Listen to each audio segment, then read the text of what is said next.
ప్రపంచ దేశాలను అతలాకుతలం చేస్తున్న కరోనా వైరస్ కారణంగా ఇప్పటివరకు ప్రపంచవ్యాప్తంగా 2 లక్షల కరోనా పాజిటివ్ కేసులు నమోదు అయినట్లు తెలుస్తుంది.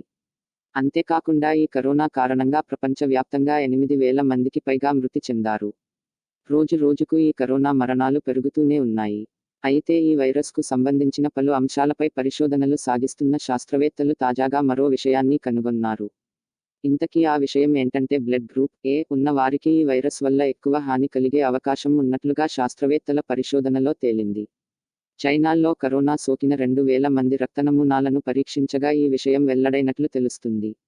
వుహాన్ యూనివర్సిటీ జోంగ్నాన్ హాస్పిటల్లోని centre for evidence based and translational medicine విభాగానికి చెందిన జింగ్ హువాన్ ఈ పరిశోధనలకు నేతృత్వం వహించారు. బ్లడ్ గ్రూప్ ఏ కలిగిన వారికి కరోనా వైరస్ సంక్రమణ రేటు అధికంగా ఉంటుందని, తీవ్రమైన లక్షణాలు కనబడతాయని పరిశోధకులు తెలిపారు.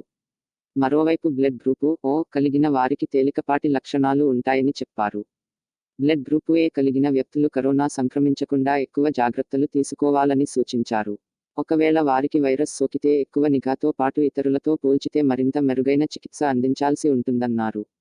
వుహాన్లో కరోనా బారినపడి మరణించిన 206 మందిలో బ్లడ్ గ్రూప్ ఏ కలిగిన వారు 85 మంది, బ్లడ్ గ్రూప్ ఓ కలిగిన వారు 52 మంది ఉన్నారని ఆ స్టడీలో పేర్కొన్నారు. ప్రపంచాన్ని వణికిస్తున్న కరోనా మహమ్మారి భారత్లో కూడా వ్యాపిస్తున్న విషయం తెలిసిందే. ఇప్పటివరకు దేశవ్యాప్తంగా 151 మందికి ఈ కరోనా వైరస్ సోకినట్టు కేంద్ర ఆరోగ్య శాఖ వెల్లడించింది.